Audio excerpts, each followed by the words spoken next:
Je veux te parler d'une réalité sale, des vers qui deviennent pièges, des soirées qui tournent au cauchemar. Il y a des gens qui mettent des choses dans les boissons, pas pour rigoler, pas pour pimenter la soirée, pour enlever le consentement, pour voler la liberté d'une personne, pour abuser quand elle est vulnérable. Ce sont souvent des gars qui pensent pouvoir tout se permettre. Ils jouent avec des vies, regardent leur proie comme des objets. La victime se retrouve confuse, le monde se brouille autour d'elle. Elle perd sa mémoire du moment, son corps se sent lourd, trahi. Elle ne peut plus dire non clairement. Ses souvenirs deviennent des trous, les jours d'après la honte pèse. Et une question revient, qu'est-ce qui s'est passé? On sait rarement tout, le silence protège les agresseurs. Il faut briser ce silence sans culpabiliser la victime. Personne n'a le droit de prendre ton corps, personne n'a le droit de profiter de ton état. Si tu sens que quelque chose cloche, fais confiance à ton instinct, demande de l'aide. Parle à une amie, un barman, un organisateur. Rice, ne reste pas seul dans un coin quand tu flottes entre deux mondes. Si tu peux, garde ton verre près de toi. Refuse qu'on le tienne pour toi. Refuse les verres que tu n'as pas vus. Être préparé, si quelqu'un insiste, méfie-toi.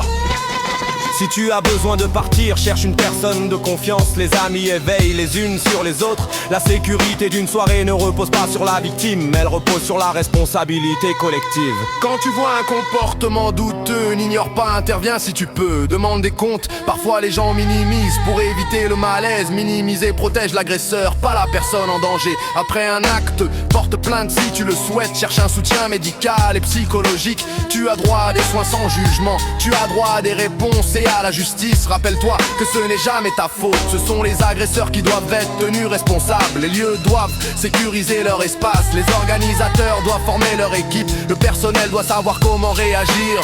Les amis doivent savoir comment protéger. Les clubs, bars et fêtes ont une responsabilité. Les lois existent pour punir ces actes.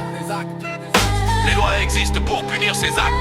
Mais la prévention commence bien avant la sanction. Elle commence dans le regard collectif. Elle commence quand on prend soin les uns des autres. Quand on refuse de banaliser les agressions. Quand on interrompt les blagues qui les normalisent. Quand on apprend à écouter les victimes. Quand on croit celles qui racontent. Beaucoup se sentent isolées après l'agression. Elles ont besoin d'un réseau pour se reconstruire.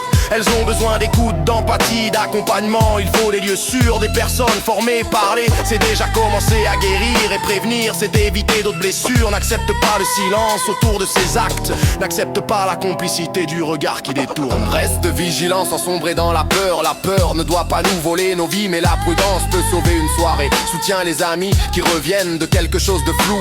Demande comment elles vont sans insister sur les détails. Offre un accompagnement, un lit, un numéro. Respecte leur temps et leur rythme. Ne les pousse pas à raconter si elles ne veulent pas. Les cicatrices sont invisibles parfois. Lire un regard, entendre un silence, c'est agir. Nous devons rendre nos espaces plus sûrs, sans honte, sans jugement, avec force collective. Ces actes ne doivent pas être banalisés. Ils doivent être dénoncés, combattus, soignés. Les victimes méritent justice et soutien. Ensemble, on peut rendre nos verres et nos vies plus sûrs. Face à l'ombre, on reste debout, soudés. On ne baisse plus les yeux, le respect est la clé. Que la nuit redevienne un espace de liberté où chacun peut danser en toute sécurité. L'éducation est l'arme, la parole est le bouclier pour que plus personne n'ait à se faire oublier. On construit ce futur ligne après ligne, pas à pas, à la fin de l'impunité. C'est ici que ça bat.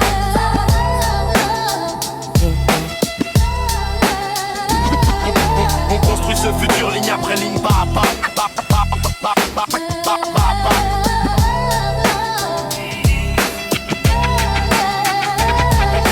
On construit ce futur ligne après ligne, pas à pas, à la fin de l'impunité. C'est ici que ça